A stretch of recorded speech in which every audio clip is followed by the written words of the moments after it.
welcome. My name is Tova Brandt. I'm the executive director of the Museum of Danish America, and our museum is one of the program partners that that helps, put this book club and literary series together and out there for the world.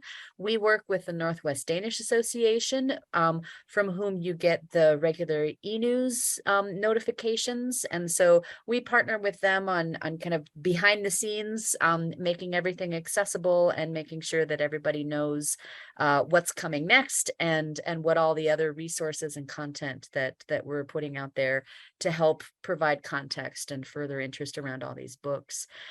This program is supported by the University of Washington Scandinavian Studies Department, the Danish American Heritage Society, and the Scan Design Foundation. And we have additional promotional partners that help us spread the word: the Elverhøy Museum in Solvang, California, the National Nordic Museum in Seattle, the National Foundation of Danish America, which has a weekly e-calendar that they email out. And so it's a huge collaboration behind this series of being able to explore Danish literature in English translation. For this, I will fade to the background while you all discuss, because I have not read this book, and so but we are recording this conversation, and we will then can make it available so that other people can either revisit or listen to Neda's commentary about the book and questions that other folks can ponder while they read it themselves. So with that, I'll turn it over to Neda. Yes, and what about American-Scandinavian Foundation? Shouldn't they be mentioned? Well, they never answered my emails. So forget about that. It doesn't matter. They have their own book club. They kind of do their own thing. It was always a little tricky to differentiate. So we are still happy collaborators and partners, but they don't have a former role this year. All right, great. Well, thank you so much, Tova, for that introduction. So my name is, in Danish, it's Neda. In English, I usually say Neda Schmidt, and I'm from the University of Wisconsin-Madison. I live in Madison, and I actually just came back home from a wonderful trip at the Madison Veterans Museum that in all my 24 years here in Madison, I have not visited. So that was kind of a fun introduction, not to this story, but for this story, which I find very, very fascinating. So let me first tell you a little bit about Iben Mondrup. As it says in the book, she's a visual artist. She's written 4 books now. The sequel to this one is called Godhavn, which is the old Danish name for Nuuk, the capital of Greenland. Nuuk has about 15,000 inhabitants. All of Greenland has about 50,000, kind of on and off a little bit more, a little bit less. And Godhavn, the good harbor, was the name that the Danish colonializers gave. And in Nuuk, there is a statue right in the middle of Hans Egede, the big missionary, who in the 1700s came and christened the heathens, the barbarians. So there's a long story of colonialism between the Inuit people, the Greenlandic people, and the Danes that were definitely perceived as colonizers, as oppressors, and also more or less had a hard time surviving both the climate and the culture, the customs, and so on. So a lot of clashes. And if you're interested, I'll be happy to give you more books that deal with some of those topics, because of course Justine is removed from Greenland and takes place in Copenhagen. Now, there are 2 issues there with that Charlottenborg. Okay, I'll just write that in the chat. So in case you didn't know what Charlottenborg is, I just wanted to tell you briefly that it is a castle that was built in 1701. And it was actually taken over. It was built for one of the king's illegitimate children. All the Danish kings had illegitimate children, and they were all called Gyldenløve, Golden Lion. So whenever there was a Gyldenløve, you knew that it was a progeny that was not really the direct line of the king, but some mistress off to one of the sides. So it was built for one of the Gyldenløves, and then later on it was taken over by the Queen Charlotte, which is why it's called Charlottenborg, and then it was turned into the Academy of Art, and that is what it is today, because it is still called even today, and you can see that, Kunsthal, which is an art hall. Right. So Charlottenborg, which is mentioned very frequently in this book, is a place to exhibit art, to take art lessons, and to be a student of art at the University of Copenhagen. So that's one of the focal points of the story. And the other thing is the Icelandic drum dance. Yes. And I seriously hope that you have been checking that out if you have any kind of interest. And if you haven't, I want to direct you to this YouTube video.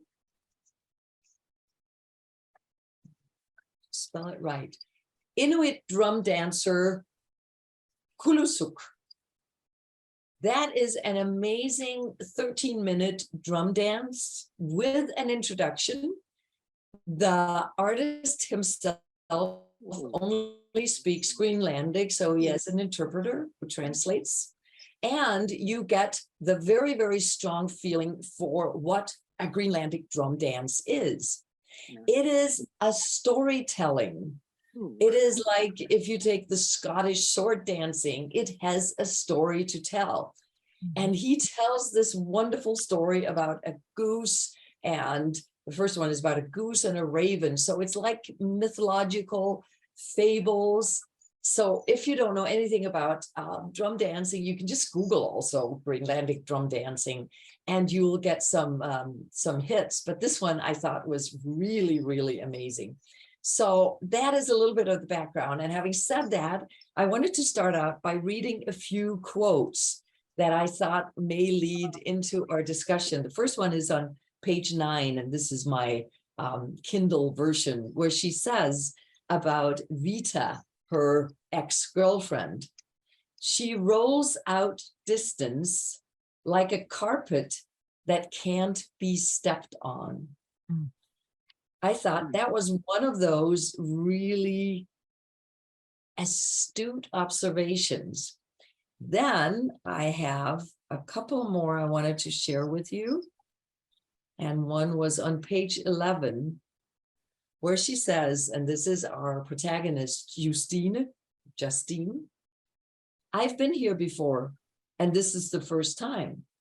That doesn't sound quite right, but that's how it is.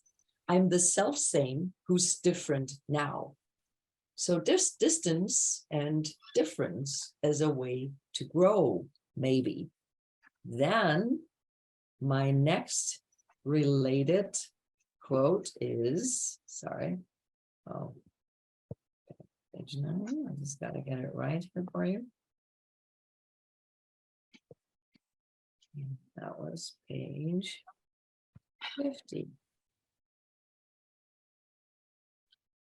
Can't is the empty space at the end of every branching possibility. So a little bit back to the distance. Can't is the empty space at the end of every branching possibility. And my very last quote is on page 84, where she says, I never wanted to be something other or different than the me I now once was. So as you can see, space, difference, time, identity, just some of those very deep, profound themes that she's dealing with in her book. And that's enough talk from my side. So I want to open it up. As you know, the questions I send out were very, very open. And I didn't see any questions. Oh, you didn't, Susan? They were on the website. Doesn't matter. Oh, The first okay. question is actually, what is the book really about? What do you think? And Susan and Mary, you're the only ones who read the book, so you're on the spot here. What do you think? What is the book really about? How did you see it? And sorry, I'm coughing. It's not COVID. I've been tested and tested. It's just cough. We can't catch it online anyway. I know. Just so you know. It's, to me, it's about kind of a young person with kind of a fragmented personality who's trying to put it all together to become one whole person. And I should say that I was an art student, so I kind of see it related to when I was that age, trying to filter out what was it that other people saw me as, what was it that I saw myself as, and what did I want to see myself as becoming, and what did they expect me to become, kind of thing. That was my take on it. So Yeah. and I will say that decades before her, I was an art student painting, and they had the same kind of expectations. A teacher of mine told me they sent out a questionnaire to ask, what do you expect this person to be? Will they be an artist? Will they become a housewife? Will they become a lawyer? Will they do this? Will they do that? And that seems to be the same thing that the professor who had just resigned, that he was saying, oh, you're hot girls, you're beautiful. And like that expectation that they would just be women doing what women are supposed to do and not really artists. He was saying you don't have that edge, you don't, so that's the different expectations that people are constantly bouncing off you. And I should just shut up now. I've said enough. No, because that is a very important issue, Susan, that sexism, where he says to them, all you can do has something to do with motherhood and children and Right. femininity and how boring. And so it's not art. And of course, for me, that is the segue into that huge question that the book raises. What is art? And how does it, like you're bringing in the identity of the artist. Is art personal? Is anything that's personal, can that be art? Or does art have to be personal to be art, et cetera, et cetera? I mean, that is a huge question, I think, because you're always giving something of yourself, right? Yeah. If you're a writer, if you're an artist, if you're just a person, if you're a teacher, if you're a worker, a co-worker, and so on. In all our roles in life, we are who we are, and giving of that. So I think that's interesting how art is defined in the book by these male professors. Definitely not something that has anything to do with the domestic sphere. Mary, what about you? I mean, I know, did you find the questions, by the way? Yes, I did. Oh, you did. Yeah, so, I mean, well, I have the questions. So, for me, it was also about individuation, about identity, about mostly trying to figure out who she is in the context of other people and relationships and her family. And then also a lot about transformation. The whole concept or the whole idea of her, the house burning. I'm not sure if it actually really, I mean, to me, I wasn't taking it literally. I thought maybe it was just kind of a burning down of herself, and transformation and trying to figure out, who she really is. So that's kind of the way I saw it. Let's talk about that, because I think that is a fascinating thought. I had the same thought. Okay, another thing I thought, is Vida real? That's what I thought too. Yes. Is that just another aspect of Justine's personality? I thought at some point there'd be a revelation that Vida is just somebody projection in her head, but I don't think it was, but that was a thought I had too. Yeah. But the fire, for me, the fire was also symbolic of more, things are destroyed. And to me, it's like, okay, when I thought of the fire, I thought of the witch burning. All the witch burnings in the Middle Ages, right? Why did you burn witches? To cleanse the earth. And like you're saying, Mary, she's cleansing herself with the burning of her house. And it is her fault because she's an idiot who drinks too much in this, context. and she starts the grill and she hurls those sparks at Torben and so on and so on. So it's actually her own fault. But maybe she didn't burn down the house. Maybe she didn't burn down her grandfather. Maybe she didn't burn down her past and her identity built on the grandfather's reputation. Maybe it's just all in her mind. Mm. But on the other hand, I must admit, after the second reading, I actually said, okay, she did burn the house down because she has to move and she's lost all her art, which means rejuvenation. So second one is, okay, the cleansing of the witches. We got to let go of evil.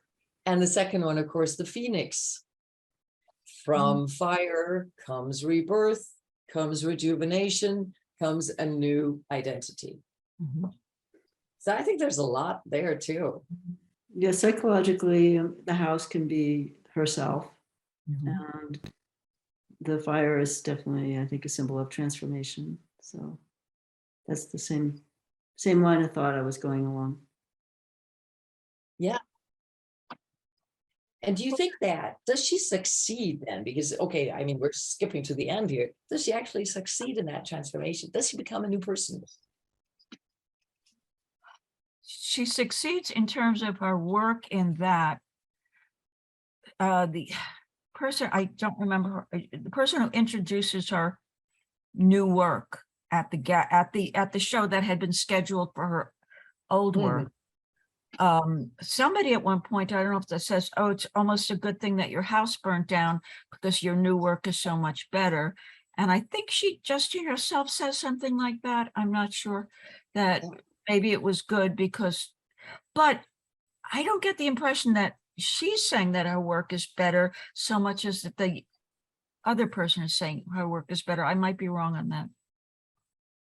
So I don't know that she's still sure of it. That's how I remember it too, Susan, that the other person is saying it was probably good, but I think she's acquiescing. She's saying that is probably a true thought.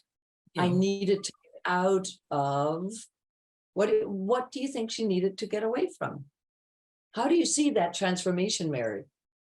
I mean, what is it that she's transforming from and to in the context of her artistic identity? I mean, certainly the house represented, her connection with her family, her grandfather, her mother, all those family ties that were probably maybe holding her back. And, when I hear her talk about her grandfather and mother, I'm not hearing so much that Greenlandic connection. No. But maybe then they had already assimilated into Denmark and they weren't really, acknowledging that aspect of their history. But so she kind of burned that down or let go of that, or effort to let go of that part and return to what she saw as her original heritage, her roots. But for me, the alcoholism was really still getting in her way. So that was like a big a weight on her that she hadn't really come to any resolution with. Yeah. No, I think that, Mary or Susan, did you have anything to add there? No, I was just thinking about, I don't remember the name, the huntress, who she calls her grandmother or her great grandmother. I don't remember the name she gives to her. Ingili. Yeah. Ingili. Indy? Ingili. Okay, the Kindle edition and the book have different page paginations, so I can't even look it up. Yeah, But no. so her grandmother or great grandmother, she speaks to her, and that she's a Ingili, she's a huntress. Yeah. And this is interesting that she took on a role that was generally a male role in the village, in that culture. But her Ingili took on, she was very much a woman, but she took on the hunter role as was usually for the men, whereas the woman waited back at home for the men to come with the big fat seals, so it's as if she was an inspiration to her to break out of that stereotype of, oh, women can't be artists because all they paint is about, motherhood and stuff. So, yes, I think that's an influence that she wanted to keep. But maybe not like her grandfather was a very, I guess, not a tradition. Well, a painter and did not understand the new art. So I think she had to break away from that attitude, but keep the Ingili part of her heritage. But yeah, I think those are really interesting thoughts, because her dad was really kind of a house painter, right? Turned Right, yeah. art painter turned artist, and he was autodidact. He definitely had no schooling, no education, and kind of scorned that. Yeah. He was also a very strong influence, and I don't think the Greenlandic heritage came from him. I think it came from the grandmother and Yeah. the mother.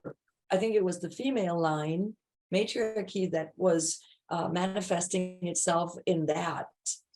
And I think that the grandmother, who kind of sat in the house that her husband built for her, and Yeah. I would say, 40 square meters. Did you notice that it's 40 square meters? Do you know how Right. much that is? That's like, Like 400 square feet. right, okay. So it's tiny. It's definitely one of the tiny houses that are so popular today. It's very, very tiny. It's maybe bigger than those. But so the grandmother sat there until she died, and she was very inactive. She produces a daughter that gives her postpartum depression, and then the daughter turns into an alcoholic and an abuser of certain kinds, and a very irresponsible mother. And this is where I kind of stopped and said, oh my gosh, she is really describing and delineating and outlining all the stereotypes of the Greenlandic loser in Danish society. Mhm. The way she described her mom's looks, kind of no teeth and drooling and wrinkles and dark and hair that's in just tatters, and eyes that are swimming, and just smell, and very, very disgusting stereotype of the Greenland drunk, which I think is very, very, well, it's such a strong image, and she's trying to do something with it and say, hey, we got to move beyond that. That is no longer the reality that I'm in. And yet, as we hear repeatedly through the book, she drinks too much and she has too much sex, is too promiscuous. And so she buys into that stereotype that on the other hand, she's trying to, I think, overcome, because her grandfather, who calls her my daughter and I'm your dad, and kind of has these lapses because he would like her to be his daughter. He is a much, much more straightforward, strong character who gives her a role model. Okay, let's go down the basement. Let's paint. You mix the colors. You figure it out. And I will teach you. And I will teach you to see, when he brings home the bones and the meat, and says, see, this is life. So he opens her eyes to so much, and her mom closes her eyes again. And Mary, tell me about that, the way the mom dies. How did you see that? Oh, yeah. Remind me, because I can't remember at the moment. No, she burns herself to death. Oh, she burns herself to death. Okay. So yeah, the mom, my recollection of it when I read it was, I thought her mom had a psychotic disorder. I wasn't sure if it was a postpartum depression or schizophrenia. I kind of thought maybe she had schizophrenia. I don't know why. It clearly wasn't a mom she could connect to. Her mom wasn't there for her, whether it was the alcoholism or the psychiatric illness. But yeah, I don't know about her death. I'm not sure what I would think of it. I think she, No, because she that, burned- excuse me. yeah, Go ahead. cigarette in bed, was that what it was? And she was smoking, and the whole apartment burned down, and Justine was kind of watching as they were taking her body out, and she described her as being melted or something like that. Yeah. So scary. I thought it was such a vivid description. Yeah. And it was kind of an omen predicting that at some point she would be again facing fire. And the second time, of course, Justine also burned her hands like she did the first time when she was trying to help her mom and drag her out of bed.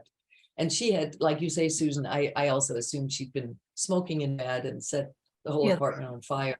Yeah. And then she died in the hospital. Mm. She melted away and she had simply gotten too serious burns to survive. And that was the end of her. So again, sort of a cleansing, because that deleted the mother from her life, right? So that was a cleansing of the mother who was not doing anything good. And again, she was stuck with the grandfather. And what about the father? What did you think of the father? I don't The remember father's role. anything about him. I don't remember anything about him. I mean, he was so unnecessary in a certain way. I mean, he was a sperm donor, as I remember. He deserted them, did he not? Desert. Yes. Yeah, okay. But He, was, again, if I may, he was also the stereotype of the Danish father, married to a Greenlandic woman, having a half Greenlandic child. Totally stereotypical, not understanding anything about the culture of his wife or her needs, and just being cold, distant, remote, and not caring about his daughter either.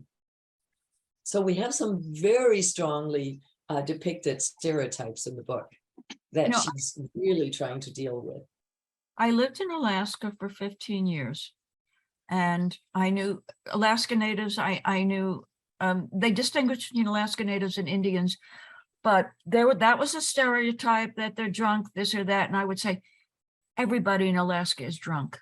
And that seemed to be the truth, that there was so much drinking going on, but yet somehow the onus was put on the Alaska Natives for being drunk, but everybody was drunk. I mean, it's just like the pastime there, you know. But I knew a Native artist, and I didn't know her well. I just knew of her work. But people are so diverse within a group that it was just so foolish to me to put these stereotypes. I knew natives who drank. I knew natives who didn't drink. I knew non-natives who drank and non-natives who didn't. It just seems so. I mean, yeah, you have to kind of like burn down the stereotype. And I guess that's what her mother did. She burnt down that stereotype. So, and then Justine. Yes. Yeah. So. Yeah, well, and the colonization aspect, because those Greenlanders that are the losers in this book, they are in Copenhagen again. They've been removed. So the distance, that painful distance, they've been removed from their culture.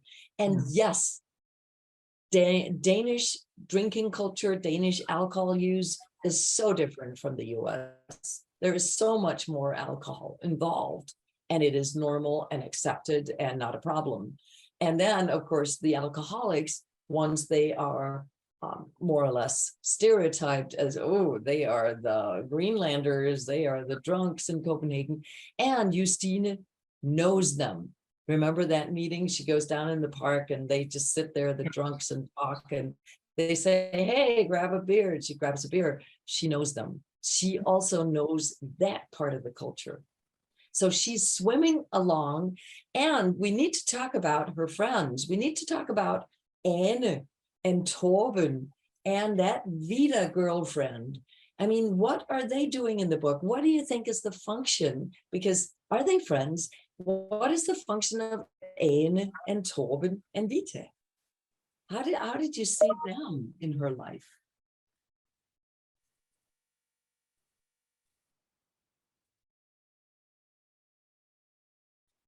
I What do you don't think? think. Oh, I Susan. don't think she heard. You know, Anna and Torben, they were like a struggling young couple trying to have a child, family, trying to, you know, have like a normal family, not doing very well with it.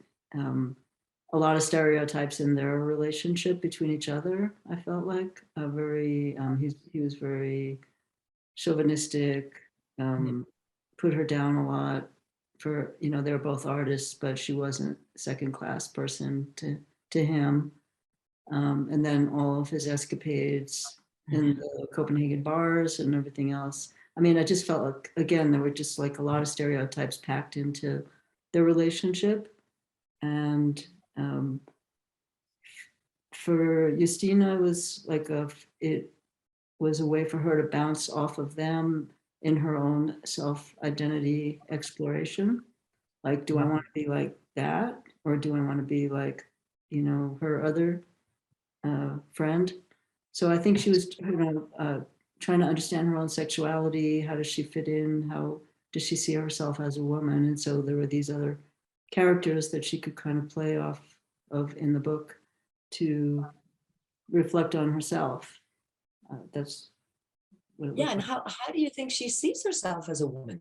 I mean, it's from 2012, so okay, 10 years old, but how does she see herself as a woman? Because one thing I will argue with you about is that I don't think Anna and Torben want to create a normal family. I think Anna does. I think Torben doesn't give a shit. And Torben really couldn't care less about family. All Mhm. he cares about is what you're saying, his escapades. He's caring about himself as an artist. And Mary, what is the surrounding world's perception of his art versus the art of Anne? Do you remember that? I mean, Who's I the think, successful artist? yeah, I mean, I thought he was the successful artist, or he No, sees himself that way. he sees himself that way. And remember, Anna had an exhibition. She Mhm. had 20 paintings they sold on the They sold first right day. away. Yeah, yeah, yeah. So, No, but he so portrays himself as like the artist in the So family. there's a great one. Okay, I'm the big artist, and maybe if I say it loud enough, everybody will believe me. But the interesting thing is, then at the end, where the gallery owner doesn't want to talk to Torben, but wants Anna's art Mhm. on his walls, and she says that's really a problem because I can't tell Torben that I'm actually more popular than he is. So she tries to be the demure, good woman who is all, there's so much nursing and milk dripping and baby who cannot sleep in this book. And Torben is completely uninvolved. Mhm. I just love that. I mean, because of course in Denmark, if you want to nurse, you just take out your breast and nurse. You don't think about, oh, is there a lactation room somewhere? No. And you don't think about covering, you know, like I've seen in the US, people have big shawls that you just nurse. So there are no inhibitions about that. And that seems to be what Anna is all about. She's more or less, well, renounced her sexuality in favor of motherhood. Mhm.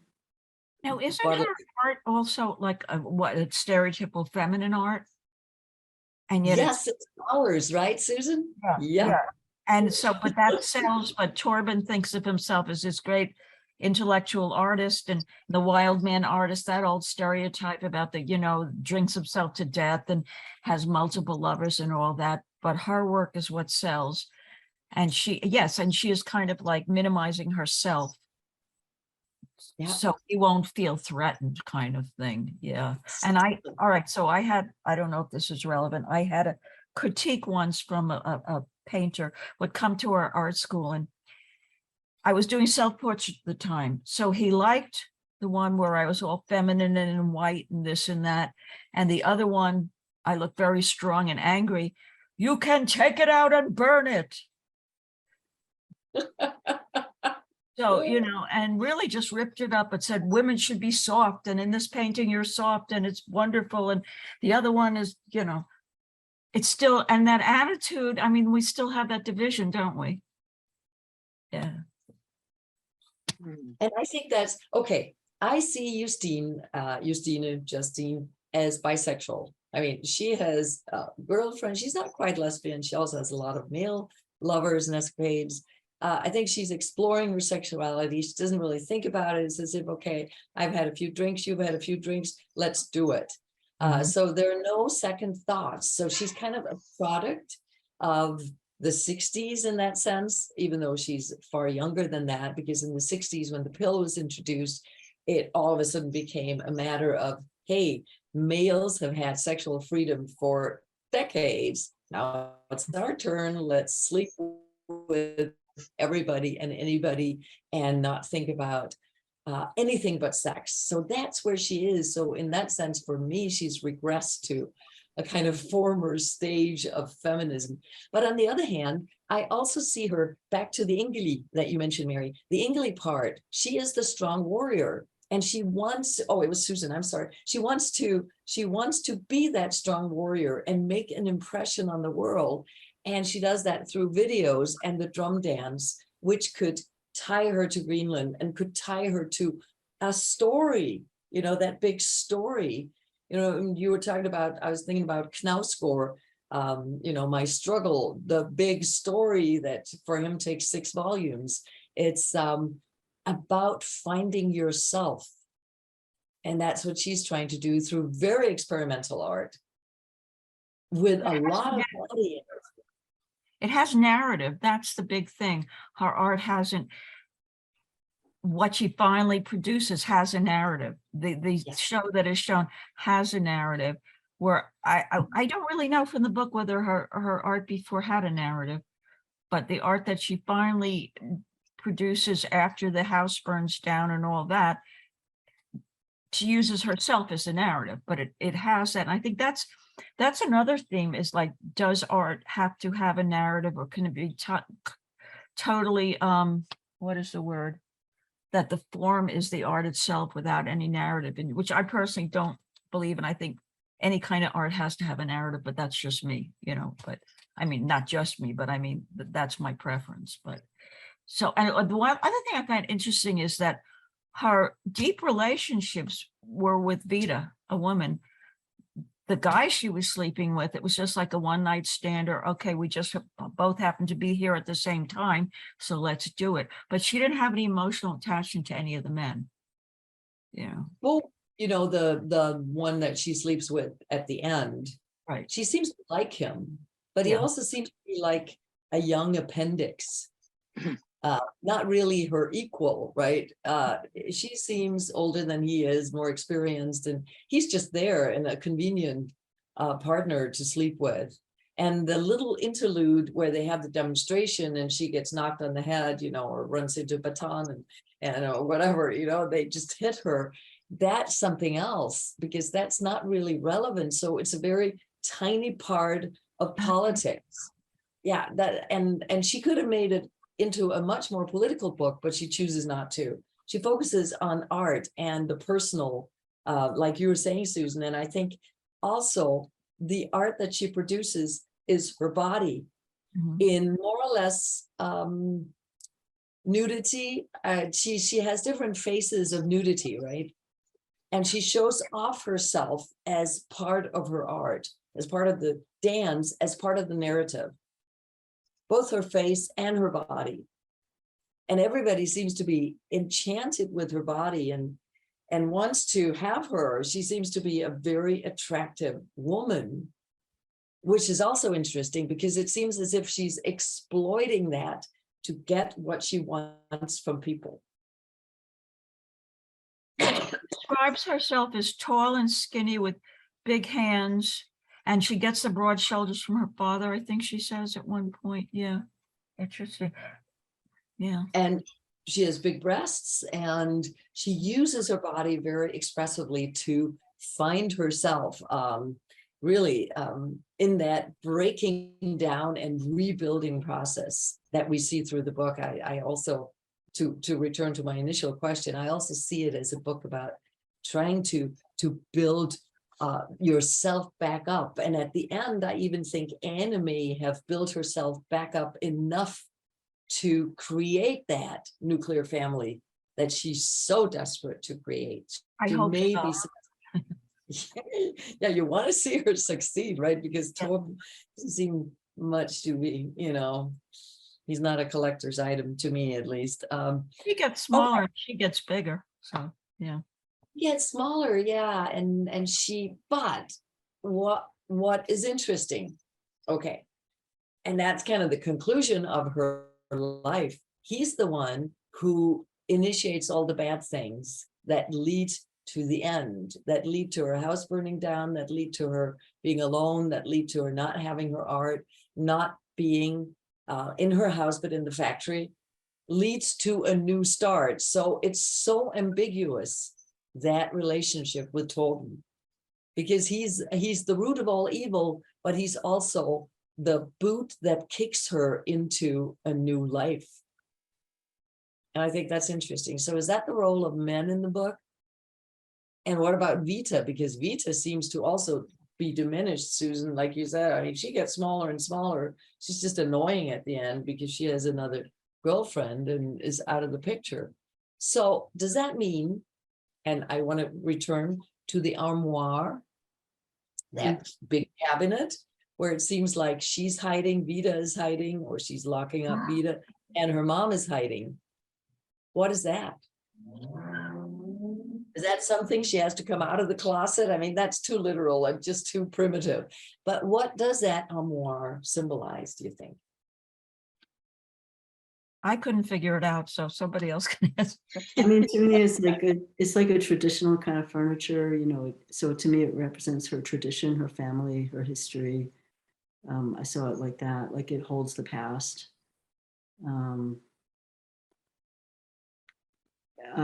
Getting back to what you were just saying, you know, I don't know about, I mean, I still felt like she was still very attached to, is it Vita? Vita? Yeah.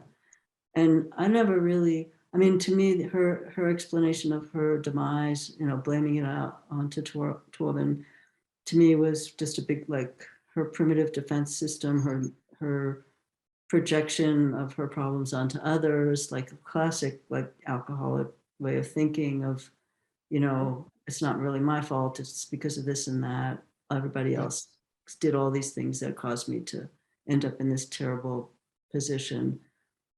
Sometimes, I mean, I think ultimately that is what it takes to have a transformation. But I don't really see him as I don't see him, I think he was really just being projected upon by her. Like, she didn't recognize the transformation that was happening was hers. You know, she was in still a position of her alcoholic prison, still thinking everything was everybody else's fault. But Yes. that's just my perspective.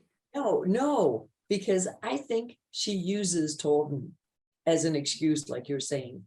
She's definitely putting everything on him. I don't think it's because I actually don't see her as an alcoholic, Mary. Mm. Because in Danish eyes, I would not see her as an alcoholic. Because she has a few beers every day and then some drinks at night, and she functions, and then she goes on, and you know, and that's actually not that uncommon. Mm-hmm. So